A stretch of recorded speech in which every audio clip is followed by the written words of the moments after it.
जय हिंद दोस्तों। आज के इस इम्पॉर्टेंट लेक्चर में हम सभी डिस्कस करेंगे वीकली करंट अफेयर्स को। तो आप इस पूरे लेक्चर को बहुत ही ध्यान से लास्ट तक जरूर देखिएगा। इसमें हम डिस्कस करेंगे 23 जून से लेकर 29 जून 2025 तक के करंट अफेयर्स को। तो चलिए लेक्चर की शुरुआत करते हैं। देखते हैं पहला क्वेश्चन क्या है। तो पहला क्वेश्चन है, पेरिस डायमंड लीग 2025 में नीरज चोपड़ा ने कौन सा मेडल जीता है। तो दोस्तों उन्होंने गोल्ड मेडल जीता है। तो फ्रांस की जो राजधानी है पेरिस, तो वहां पर पेरिस डायमंड लीग 2025 का आयोजन किया गया था। तो इस प्रतियोगिता में नीरज चोपड़ा ने 88.16 मीटर का भाला फेंक करके गोल्ड मेडल अपने नाम किया है। चलिए बढ़ते हैं अगले क्वेश्चन की तरफ।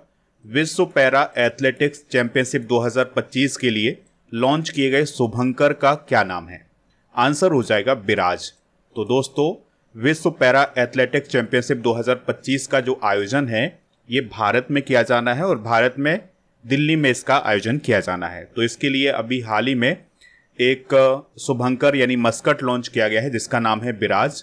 और आपको ये बात भी याद रखनी है कि जो विश्व पैरा एथलेटिक्स चैंपियनशिप 2025 है इसका जो ब्रांड एम्बेसडर बनाया गया है वो किसे बनाया गया है, कंगना रनौत को बनाया गया है। विश्व वर्षा वन दिवस 2025 कब मनाया गया है। तो दोस्तों यह दिवस 22 जून को मनाया जाता है। ठीक है, तो हर साल विश्व वर्षा वन दिवस 22 जून को मनाया जाता है और इसका उद्देश्य होता है वर्षा वनों के संरक्षण के बारे में जागरूकता फैलाना। अगला क्वेश्चन डिस्कस करते हैं।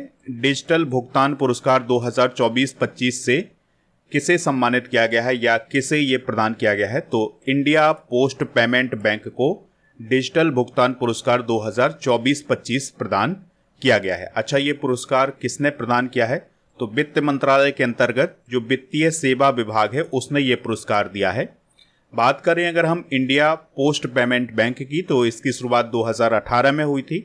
भारत सरकार के पास इसका 100% स्वामित्व है और ये हर नागरिक को सस्ती, सरल और सुरक्षित बैंकिंग सेवाएं उपलब्ध कराने के लिए स्थापित की गई है। अगला क्वेश्चन है, राष्ट्रपति द्रौपदी मुर्मू जी ने किस राज्य में राष्ट्रपति तपोवन और राष्ट्रपति निकेतन का उद्घाटन किया है। आंसर हो जाएगा उत्तराखंड। तो उत्तराखंड का जो देहरादून है उसमें उन्होंने राष्ट्रपति तपोवन और राष्ट्रपति निकेतन का उद्घाटन किया है। अगला क्वेश्चन डिस्कस करते हैं। केंद्रीय पर्यावरण मंत्री भूपेंद्र यादव जी ने किस वन्यजीव अभ्यारण्य में घड़ियाल संरक्षण कार्यक्रम शुरू किया है। तो आंसर हो जाएगा कतर्निया घाट वन्यजीव अभ्यारण्य। तो उत्तर प्रदेश में स्थित है कतर्निया घाट वन्यजीव अभ्यारण्य। तो इसमें उन्होंने यानी भूपेंद्र यादव जी ने घड़ियाल संरक्षण कार्यक्रम की शुरुआत की है जिसके तहत उन्होंने 7 घड़ियाल शावकों को गेरुआ नदी में छोड़ा है। क्योंकि ये जो कतर्निया घाट वन्यजीव अभ्यारण्य है जो कि बहराइच उत्तर प्रदेश में है, तो ये गेरुआ नदी के किनारे है और गेरुआ नदी में ही ये घड़ियाल संरक्षण कार्यक्रम शुरू किया गया है। अगला क्वेश्चन है, ईरान के खिलाफ किस देश ने ऑपरेशन मिडनाइट हैमर चलाया था।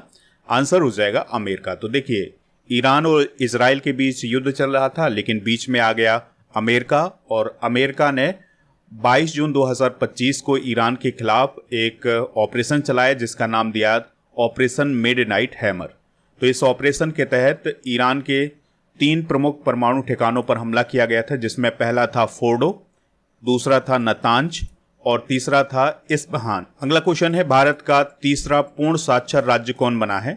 आंसर हो जाएगा त्रिपुरा। ठीक है, तो त्रिपुरा जो है वो भारत का तीसरा पूर्ण साक्षर राज्य बना है। अच्छा, अगर आपसे पूछा जाए कि भारत का पहला पूर्ण साक्षर राज्य कौन है तो वो है मिजोरम और फिर दूसरा है गोवा और तीसरा कौन है, त्रिपुरा। लेकिन वहीं अगर आपसे पूछा जाए कि भारत का पहला केंद्र शासित प्रदेश कौन है जो कि पूर्ण साक्षर है तो वो हो जाएगा लद्दाख। इस पॉइंट को आप जरूर याद रखें। अगला क्वेश्चन डिस्कस करते हैं। किस देश की संसद ने हॉर्मुज जल डमरू मध्य को बंद करने की मंजूरी दी है। आंसर हो जाएगा ईरान। ठीक है, तो जब ईरान और इजराइल के बीच युद्ध चल रहा था तब ईरान की जो संसद है उसने हॉर्मुज जल डमरू मध्य को बंद करने की मंजूरी दी थी। ठीक है, तो यहाँ पर आप देख सकते हैं ये है ईरान और ये है दोस्तों हॉर्मुज जल डमरू मध्य। तो इसको बंद करने की इजाज़त दी थी या उसको मंजूरी दी थी ईरान की संसद ने। अच्छा, ईरान की संसद को क्या कहा जाता है इसको भी आप याद रखिएगा। ईरान की संसद को मजलिस बोला जाता है। ठीक है, अगला क्वेश्चन है, अंतर्राष्ट्रीय ओलंपिक दिवस 2025 कब मनाया गया है। तो यह दिवस हर साल 23 जून को मनाया जाता है। कौन सा दिवस, अंतर्राष्ट्रीय ओलंपिक दिवस या इंटरनेशनल ओलंपिक डे। अगला क्वेश्चन है, सेना देशों में 150 टेस्ट विकेट लेने वाले पहले एशियाई गेंदबाज कौन बने हैं? तो उनका नाम है जसप्रीत बुमराह है। तो सेना देश का मतलब क्या होता है? तो एस से हो जाएगा साउथ अफ्रीका, ई से हो जाएगा इंग्लैंड, एन से हो जाएगा न्यूजीलैंड और ए से हो जाएगा ऑस्ट्रेलिया। तो इन 4 देशों में 150 टेस्ट विकेट लेने वाले पहले एशियाई गेंदबाज कौन बने हैं? तो वो बने हैं जसप्रीत बुमराह। बढ़ते हैं अगले क्वेश्चन की तरफ। नाटो समिट 2025 का आयोजन किस देश में किया गया है? तो यह नीदरलैंड में किया गया है। ठीक है, तो नाटो समिट 2025 का जो आयोजन है ये नीदरलैंड के हैग शहर में किया गया है। 24 और 25 जून को इसका आयोजन हुआ था। नाटो के महासचिव कौन है? इस बात को आप जरूर याद रखिएगा, मार्क रूटे हैं। नाटो की बात करें तो इसका फुल फॉर्म होता है नॉर्थ अटलांटिक ट्रीटी ऑर्गेनाइजेशन। 4 अप्रैल 1949 को इसकी स्थापना हुई थी। ब्रुसेल्स बेल्जियम में इसका मुख्यालय है और 32 इसके वर्तमान में मेंबर हैं और इसका मुख्य उद्देश्य है सामूहिक रक्षा, संकट प्रबंधन और सहयोगी सुरक्षा। अगला क्वेश्चन डिस्कस करते हैं, संविधान हत्या दिवस 2025 कब मनाया गया है? तो ये 25 जून को मनाया गया है। ठीक है, तो दोस्तों भारत में 1975 में आपातकाल लगाया गया था, तो इसी आपातकाल को याद करने के लिए ही संविधान हत्या दिवस मनाने की घोषणा की गई थी 2024 में केंद्र सरकार के द्वारा। तो 25 जून को यह दिवस मनाया जाता है। अच्छा, भारत में जब इमरजेंसी लगी थी तब प्रधानमंत्री कौन थी? इंदिरा गांधी जी। इस बात को भी आप नोट कर सकते हैं। दिलीप दोषी का निधन हो गया है, वह कौन थे? काफी इंपॉर्टेंट क्वेश्चन है। तो आंसर क्या हो जाएगा इसका? क्रिकेटर। तो भारत के एक महान क्रिकेटर थे दिलीप दोषी, तो उनका अभी हाल ही में 23 जून को निधन हो गया है। वह बाएं हाथ के स्पिन गेंदबाज थे। अगला क्वेश्चन है, वैश्विक सतत विकास लक्ष्य रैंकिंग 2025 में भारत की रैंक क्या है? तो भारत की रैंक है 99। ठीक है, तो वैश्विक सतत विकास लक्ष्य रैंकिंग 2025 में भारत 99वें स्थान पर है 193 देशों में, जबकि पहले स्थान पर फिनलैंड, दूसरे पर स्वीडन और तीसरे स्थान पर डेनमार्क है। अगला क्वेश्चन है, हाल ही में किशोरियों के लिए लॉन्च की गई नव्या योजना का मुख्य उद्देश्य क्या है? तो इसका मुख्य उद्देश्य है कौशल प्रशिक्षण प्रदान करना। तो दोस्तों 24 जून 2025 को किशोरियों के लिए एक नया कार्यक्रम या एक नई योजना शुरू की गई है जिसका नाम है नव्या योजना। तो ये उत्तर प्रदेश के सोनभद्र जिले से इसकी शुरुआत की गई है। तो इसका उद्देश्य ये है कि जो 16 से 18 वर्ष की जो किशोरियां हैं, यानी कि जो बालिकाएं हैं, गर्ल्स हैं, उनको गैर पारंपरिक क्षेत्रों में व्यावसायिक प्रशिक्षण देना, जैसे drone operation, mobile repairing, solar panel installation, ये सभी सिखाया जाएगा इस योजना के माध्यम से। इसमें जो सहयोगी मंत्रालय हैं वो कौन कौन से हैं? महिला एवं बाल विकास मंत्रालय और कौशल विकास एवं उद्यमिता मंत्रालय। तो ये केंद्र सरकार के मंत्रालय इसमें सहयोगी मंत्रालय के रूप में काम कर रहे हैं। अगला क्वेश्चन है, शुभांशु शुक्ला को किस मिशन के तहत अंतर्राष्ट्रीय अंतरिक्ष स्टेशन पर भेजा गया है? आंसर हो जाएगा एक्सियोम 4 मिशन के तहत। तो दोस्तों जो शुभांशु शुक्ला हैं ये 25 जून 2025 को भारतीय अंतरिक्ष यात्री के रूप में एक्सियोम 4 मिशन के तहत अंतर्राष्ट्रीय अंतरिक्ष स्टेशन के लिए रवाना हुए थे और ये 26 जून को वहां पर पहुंचे हैं। इस प्रकार से वे राकेश शर्मा के बाद अंतरिक्ष में जाने वाले दूसरे भारतीय हैं और इंटरनेशनल स्पेस स्टेशन पर जाने वाले पहले भारतीय हैं। उनका संबंध लखनऊ उत्तर प्रदेश से है और वो भारतीय वायुसेना से भी संबंधित हैं। नेक्स्ट क्वेश्चन है, इफ्को के द्वारा किस देश में अपना पहला विदेशी नैनो उर्वरक संयंत्र स्थापित किया जाएगा?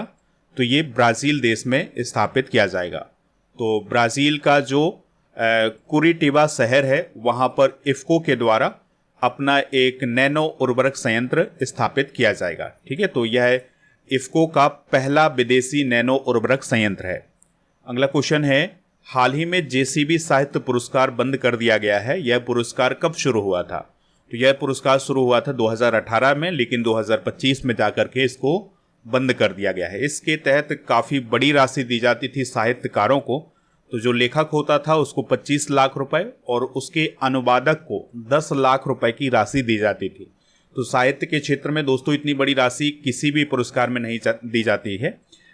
हालांकि अब ये पुरस्कार बंद हो चुका है, इस बात को भी आप याद रखें। अगला क्वेश्चन है, वैश्विक शांति सूचकांक 2025 में भारत की रैंक क्या है? तो दोस्तों इस रैंकिंग में भारत 115वें स्थान पर है। तो इस सूचकांक को किसने जारी किया है? Institute for economics and peace नामक संस्था ने जो कि ऑस्ट्रेलिया की एक संस्था है। इसमें भारत 163 देशों में 115वें स्थान पर है। और आपको याद रखना है कि सबसे कम शांतिपूर्ण देश है अफगानिस्तान, ये 163वें स्थान पर है। और सबसे अधिक शांतिपूर्ण देश कौन है, तो वो है आइसलैंड। फिर दूसरे नंबर पर है आयरलैंड, तीसरे नंबर पर है न्यूजीलैंड, चौथे नंबर पर है ऑस्ट्रिया और 5वें स्थान पर है स्विट्जरलैंड। अगला क्वेश्चन है, किस राज्य सरकार ने ट्रांसजेंडर समुदाय को ओबीसी का दर्जा दिया है? आंसर हो जाएगा असम। तो असम की सरकार ने जो ट्रांसजेंडर समुदाय है उसको ओबीसी का दर्जा देने का काम किया है। ठीक है, यानी कि अब उन्हें ओबीसी के तहत आरक्षण भी मिलेगा।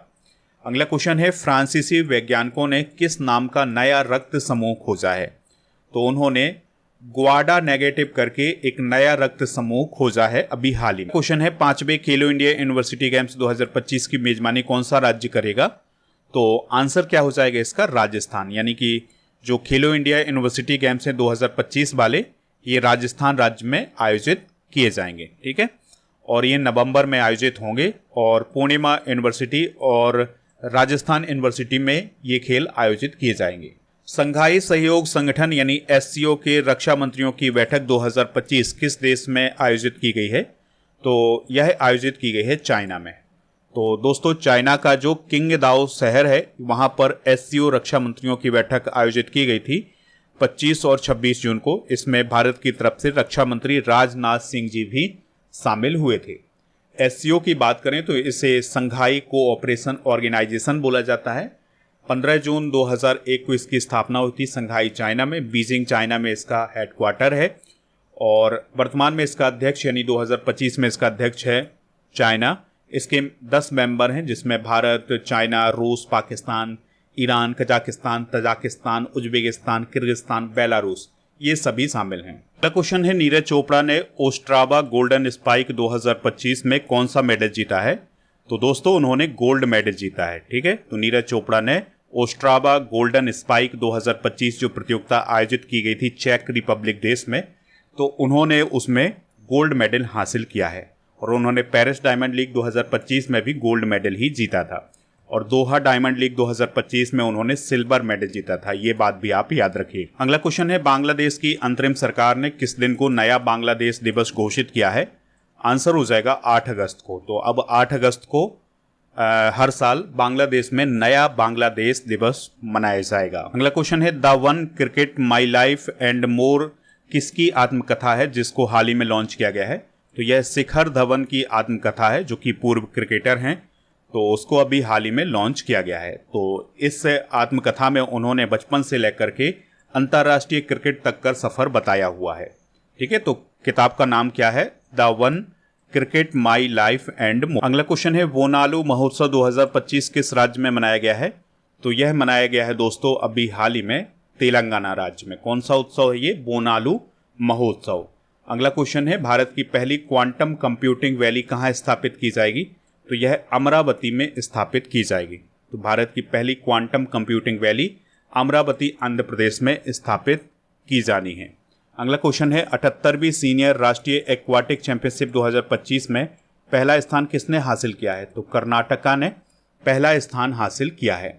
अगले क्वेश्चन को डिस्कस करते हैं। उत्तर प्रदेश के सीएम योगी आदित्यनाथ ने ग्रीन डेटा सेंटर का शिलान्यास कहाँ किया है? तो गाजियाबाद उत्तर प्रदेश में। तो गाजियाबाद का जो साहिबाबाद है वहाँ पर ग्रीन डेटा सेंटर का शिलान्यास उनके द्वारा भी हाल ही में किया गया है। यह जो ग्रीन डेटा सेंटर है यह सेंट्रल इलेक्ट्रॉनिक्स लिमिटेड और ESDC की साझेदारी से बन रहा है। अगला क्वेश्चन है, विश्व पुलिस एवं अग्निशमन खेल 2029 की मेजबानी कौन सा देश करेगा? तो भारत में ये खेल 2029 में आयोजित किए जाएंगे। अगला क्वेश्चन है, सलखन जीवाश्म पार्क किस राज्य में स्थित है जिसे विश्व धरोहर स्थलों की संभावित सूची में शामिल किया गया है? तो आंसर हो जाएगा इसका उत्तर प्रदेश। ठीक है, तो उत्तर प्रदेश में स्थित है सलखन जीवाश्म पार्क। तो उसको विश्व धरोहर स्थलों की संभावित सूची में अभी हाल ही में शामिल किया गया है। अंबुबाची मेला कहाँ आयोजित किया गया है? तो यह गुवाहाटी असम में आयोजित किया गया है। अगला क्वेश्चन है, किस देश की संसद ने अंतर्राष्ट्रीय परमाणु ऊर्जा एजेंसी के साथ सहयोग निलंबित करने का प्रस्ताव पारित किया है? तो आंसर हो जाएगा इसका क्या? ईरान। अगला क्वेश्चन है, किस राज्य ने देश की पहली योग नीति की घोषणा की है? आंसर हो जाएगा उत्तराखंड। ठीक है, तो उत्तराखंड राज्य ने देश की पहली योग नीति की घोषणा भी हाल ही में की है और इस योग नीति के तहत उत्तराखंड में 5 नए योग हब स्थापित किए जाएंगे, जिसमें जागेश्वर, मुक्तेश्वर, ब्यास घाटी, टिहरी झील और कोली ढेक झील। अगला क्वेश्चन है, बीएसएनएल ने किस शहर में अपनी स्वदेशी और सिमलेस क्वांटम 5G FWA सेवा का सॉफ्ट लॉन्च किया है? आंसर हो जाएगा इसका हैदराबाद। अगला क्वेश्चन है, बोध जिला किस राज्य में है जो पहली बार रेलवे नेटवर्क से जुड़ा है? तो यह ओडिशा राज्य में है। तो यहाँ पर अभी रेलवे नेटवर्क से इसको जोड़ा गया है, यानी कि रेल लाइन वहाँ पर शुरू की गई है। अगला क्वेश्चन है, बिहार के मुख्यमंत्री नीतीश कुमार ने सामाजिक सुरक्षा पेंशन में कितने गुना बढ़ोतरी की है? तो उन्होंने 3 गुना बढ़ोतरी की है और इसका मतलब ये हुआ कि अब जो वृद्ध लोग होते हैं, विधवा महिलाएं होती हैं, दिव्यांगजन होते हैं, उन्हें 400 की जगह अब 1100 रुपये प्रति माह पेंशन दी जाएगी। अगला क्वेश्चन है, केंद्रीय गृह मंत्री अमित शाह ने राष्ट्रीय फॉरेंसिक विज्ञान विश्वविद्यालय की आधारशिला कहाँ रखी है? तो ये आधारशिला रखी है नवा रायपुर में, जो कि छत्तीसगढ़ में है। अगला क्वेश्चन है, उत्तर प्रदेश के सीएम योगी आदित्यनाथ ने गोरखपुर लिंक एक्सप्रेस वे का उद्घाटन कहाँ किया है? आंसर हो जाएगा इसका आजमगढ़ में। तो उत्तर प्रदेश के सीएम योगी आदित्यनाथ जी ने गोरखपुर लिंक एक्सप्रेस वे का उद्घाटन अभी हाल ही में किया है और यह एक्सप्रेस वे है 91.35 किलोमीटर का और इसकी जो लागत है वो है 7,283 करोड़ रुपए की। अगला क्वेश्चन है, कनिष्क बम विस्फोट की 40वीं वर्षी का आयोजन किस देश में किया गया है? तो इसका आयोजन अभी हाल ही में आयरलैंड में किया गया है। तो दोस्तों 23 जून 2025 को ये बरसी मनाई गई है। आपको याद रखना है कि 23 जून 1985 को एयर इंडिया की फ्लाइट नंबर 182 मतलब कनिष्क में बम विस्फोट हुआ था, जिसमें 329 लोग मारे गए थे, जिसमें से 80 से ज़्यादा बच्चे शामिल थे। अगला क्वेश्चन है, किस भारतीय विकेटकीपर ने एक टेस्ट मैच की दोनों पारियों में शतक लगाने का रिकॉर्ड बनाया है? आंसर हो जाएगा ऋषभ पंत। अगला क्वेश्चन है, कॉन्वेएक्स अभ्यास 2025 का आयोजन किस देश में किया जा रहा है या किया गया है? तो इसका आयोजन रोमानिया में किया गया है। तो यह अब तक का सबसे बड़ा परमाणु आपातकालीन अभ्यास है। इसका आयोजन अंतर्राष्ट्रीय परमाणु ऊर्जा एजेंसी और रोमानिया की सरकार के द्वारा किया गया है 24 और 25 जून को। अगला क्वेश्चन है, डांगेटी जानवी नासा के अंतर्राष्ट्रीय वायु और अंतरिक्ष कार्यक्रम को पूरा करने वाली पहली भारतीय बनी है। वह किस राज्य से संबंधित है? तो वह आंध्र प्रदेश से संबंधित है। यहाँ पर आप देख सकते हैं ये है डांगेती जानवी। अगला क्वेश्चन है, ललित उपाध्याय ने किस खेल से संन्यास की घोषणा की है? तो उन्होंने अभी हाल ही में हॉकी से संन्यास की घोषणा की है। तो दोस्तों ये थे आज के करंट अफेयर्स के क्वेश्चन। अब आपके लिए क्वेश्चन है जिसका आंसर कमेंट बॉक्स में बताना है। ईरान के खिलाफ किस देश ने ऑपरेशन मिडनाइट हैमर चलाया था? जो भी इसका राइट आंसर हो कमेंट बॉक्स में आप हमें ज़रूर बताएं। स्टडी करके ऐप को इंस्टॉल कर लें तो यहाँ पर आपको monthly current affairs, yearly current affairs, half yearly current affairs की ई बुक मिल जाएगी। अभी हाल ही में दोस्तों 6 महीने के करंट अफेयर्स की ई बुक को लॉन्च किया गया है, तो उस ई बुक को जाकर के आप प्राप्त कर लें। बहुत ही यूजफुल है और उसमें थ्योरी के साथ साथ 200 क्वेश्चन भी हैं करंट अफेयर्स के। तो इस ई बुक को आप जाकर के प्राप्त कर सकते हैं। और ऐप पर जब आप जाएंगे तो कोर्स एंड पीडीएफ वाला ऑप्शन मिलेगा, तो यहाँ पर आपको राजा गुप्ता सर का जो अर्जुन जीएस फाउंडेशन बैच है ये मिल जाएगा। ठीक है, इस बैच को ज्वाइन कर सकते हैं कूपन कोड SUMMER600 यूज करके। अगर आपको कोई दिक्कत परेशानी आती है तो आप इस नंबर पर भी संपर्क कर सकते हैं। GK GS foundation complete online batch आपको ऐप पर ही मिल जाएगा। ऐप पर जब आप जाएंगे तो टेस्ट पास वाला ऑप्शन मिलेगा, जिसमें आपको 4000 से अधिक टेस्ट मिलेंगे 1 वर्ष की वैलिडिटी के साथ।